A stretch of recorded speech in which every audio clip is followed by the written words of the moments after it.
예, 안녕하십니까. 예, 막 나가고 싶은 노동자들에게 막노TV 교선부장 김지훈입니다. 오늘은 민주함성 237호를 가지고 왔습니다. 지금 24년 교섭 아직도 진행 중이지요. 차별로 가득한 문구로, 되어 있어서 우리 금속노조 한국타의 지회, 우리 조합원들한테 손해가 가는, 제시안이라 받을 수가 없어서 아직까지도 교섭을 진행 중입니다. 자, 회사에서는 그렇게 얘기해요. 최종 제시안을 한 글자도 바꿀 수 없다. 왜냐면 한국노총 산하의 노동조합이 또 하나 있어요. 저희 회사에는 두 개 노동조합이 있는 거 다들 아시죠? 두 개 노동조합에 문구 하나라도 바꾸는 것은 차별이다라고 얘기하고 있습니다. 하지만 소송자들이 99.9%가 넘는 미소송자가 10몇 명 정도밖에 없어요. 전체가 다 소송자라고 봐도 무방합니다. 금속노조 우리 한국타의 지회는. 근데 그 한국타의 지회 소송자들에게 차별로 가득한 문구를 가득한 그 제시안을 받으라고, 그것이 차별 없는 것이라고 양쪽 노조에 똑같이 제시했기 때문에 어떻게 이게 말이 됩니까? 약간 이게 좀 비약적이긴 한데, 또 비교를 해보면 저 같은 어른이 한 명, 성인이 한 명 있고요, 옆에 8살짜리 애가 있어요. 나 똑같이 공평하게 니네 뺨 한 대씩 때릴게. 똑같습니까? 다치는 상해 입는 정도가 다를 거 아니에요. 그런 걸 공평하다고 할 수 없는 거예요. 지금 회사가 내민 제시안이 그런 겁니다. 그래서 아직까지 하는 거고요. 진호위에서 우리 금속노조 한국타의 지회에 손을 들어줬죠. 모두 100% 승소를 해서 저희가 갖고 회사가 재심 청구를 해서 중노위에 올라가서 11일 날 8월 11일에 고용노동부 중노위에서 판결 전에 마지막 심리회의가 있었어요. 그래서 함께 노사 그리고 이제 공익위원들이랑 노측위원들, 근로자위원 그리고 사측위원 이렇게 같이 심리가 있었습니다. 자, 이거 다음에 바로 판정이 나는 거예요. 그래서 마지막 얘기를 하러 같이 가는 건데, 그 전에 고용노동부 앞에서 앞 표지에 보시면 기자회견을 한 그 사진이 있어요. 기자회견을 한 이유는 우리 그 요구가 정당하니까 틀린 사실이 그렇거든요. 그래서 그 초심을 그대로 유지해달라. 중노에서도 그거를 촉구하는 기자회견이고요. 사측의 차별 대우 하루빨리 멈춰달라라는 그 이유로 기자회견을 했습니다. 자, 그리고 심판정 4심 판정에서 3시 30분부터 그 심리회의를 진행했어요. 자, 마지막 재심 판결 전에 마지막 그 신문회의인데, 이 사측은 계속 그 불이익 처우 지배 개입에 대해서 아니다, 우리 부당노동 행위한 거 아니다. 어떤 뜻으로 얘기하냐면요, 소송자와 미소송자 간에 차이가 있을 뿐이지, 그리고 돈을 지급하는 그런 차이가 있을 뿐이지, 이건 노조 간 차별을 하는 게 아니기 때문에 부당 노동 행위가 아니라고 말하고 끝까지 그렇게 얘기하고 있어요. 하지만 현장에서는 이 문구 때문에 우리가 교섭을 마무리하지 못하고 24년 교섭을 아직도 하고 있는 거 아니겠습니까? 역대 최대 이익이 났을 때 1.7%에 갑자기 끌고 들어온 이 동사임금 문제, 이 문제 때문에 아직도 우리가 교섭을 못 끝내고 있는데, 이것을 노동조합 차별이 아니라고 그 취지로 가고 있는 거예요. 그 노동자들 간의 차별이 아니라 소송자와 미소송자의 차별이기 때문에 부당 노동 행위가 아니다.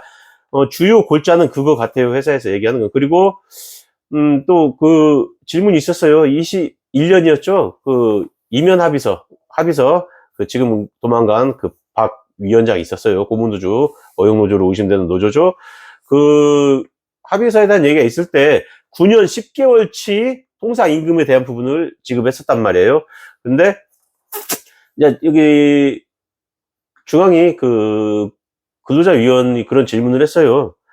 왜 소송자들이요, 10억이면 해결될 일을 미소송자들 전체에게 9년 10개월치 주면 300억이 넘게 들어가게 하느냐. 도저히 이해가 되지 않는다. 소송자들과 합의하고 얘기를 할 부분이지, 이거를 이런 식으로 오히려 이거 차별을 하는 거 아니냐 했더니, 그때도 그런 얘기를 합니다. 노사 간 합의 정신에서 그렇게 했다고 합니다. 그 합의 정신에 금속노조 한국타의 지혜는 차별하게 되어 있는 겁니까? 아니잖아요. 그렇기 때문에 이런 얘기들이 계속 오갔어요. 그 오가는 과정 중에서도 지금 2014년 1차 소송자 모집부터 시작해서 현재 14차 소송까지 왔잖아요. 근데 지금 14차 소송은 사실상 연차 사용에 대한 것 통상임금으로 지급해라 요거하고, 주휴수당 하루는 그 이틀 중에 하루는 통상임금으로 지급하라. 이 부분은 사실은 23년에 대법원에서 판결이 나서요. 이미 승리를 한 거예요. 그런데, 뭐랄까요. 회사가 현행 임금에 적용시키지 않아가지고, 또 임금 소멸 시효가 3년이거든요. 그 시점이 도래하는 거에 따라 하는 부분이 있어가지고 임금이 소멸되기 때문에, 그래서 사실상 이거는 통상임금 소송으로 가긴 하지만 사실상 미지급 임금에 대한 요구에 대한 소송이라고 봐도 무방하다, 이렇게 보면 됩니다. 하여간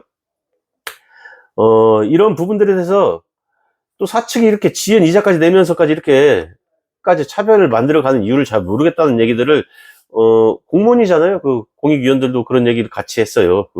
이건 중노위 위원들은 그렇게 얘기를 했고요. 사측은 계속 같은 얘기만 합니다. 소송자들과 미소송자들의 그 차별일 뿐이지 노동조합 간의 차별이 아니기 때문에 부당 노동의 행위가 아니다라고 계속 얘기하고 있고요. 저희는 그런 부분에 대해서 지회의 입장을 계속 얘기했어요. 이게 차별이 아니지 않느냐는 얘기를 계속 했고요. 계속 그 신문회의가 진행되면서 사측 주장이 힘을 잃어가는 그런 모습들이 있었어요. 자, 올해 25년 1월부터죠. 사실상 금속노조와 저희 고무노조, 항노총 소속의 두 노조가 임금이 지금 같은 일을 하면서도 임금 차별이 생겼잖아요. 이 소송 문제 때문에 2014년 교섭을 못 끝내서 이 통상 임금으로 지급하고 있고요. 그쪽은 저희는 지급을 안 해주고 있어요. 자, 그러면 이 부분은 사실은 미소송 기관임에도 이렇게 하는 부분들도 있고요. 이 부분을 차별을 하고 있다는 걸 알게 된 그 위원들이, 중앙노동위 위원들이 적잖하게 깜짝 놀랐어요. 약간 실소도 하는 것 같고요. 좀 어이가 없는 거죠. 어이없는 그런 모습들을 좀 보였던 것 같아요. 그래서 결국에 8시에 끝나고 나서 8시쯤에 문자가 왔어요. 결국에는 초심 유지. 예, 진의에서 저희가 승리했었거든요. 100%.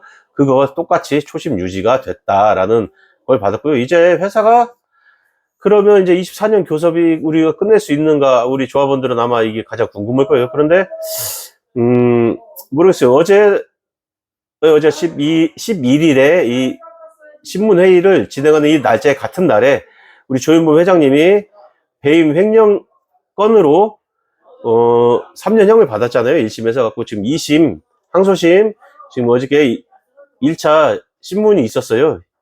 1차 신문이 있어가지고 이 부분들도 지금 겉으로는 ESG 경영을 한다고 하면서 표방을 하면서 내부적으로 이렇게 썩어 골맞았잖아요. 한국타이어가 지난 20년 동안 160명이 죽었어요. 1년 평균으로 치면 8명씩이네요. 어떤 회사가 이렇게 죽습니까? 최근에는 그래요. 1년에 1명, 뭐 2년에 한두 명, 이렇게 1년에 1명꼴로 죽는다고 칠게요. 예전에 막 10몇 명씩 돌아가신 거예요. 그렇기 때문에 지난 20년 걸 통계를 내보니 한 8명씩 죽었다, 1년에.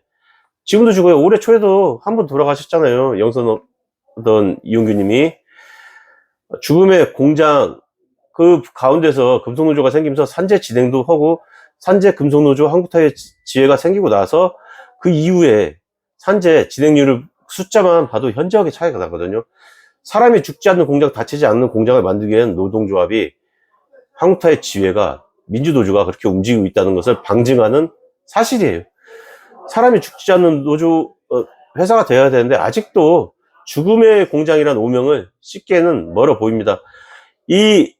얼마나 싫겠어요, 저희 때문에 산재 신청률도 높아지고 또 산재로 치료받는 사람도 많아지고 하니까 회사 입장에서는 골치가 아픈 게 쉬쉬해서 감출 일들을 감추지 못하니까 이래서 이렇게 차별을 하는 건지도 모르겠어요.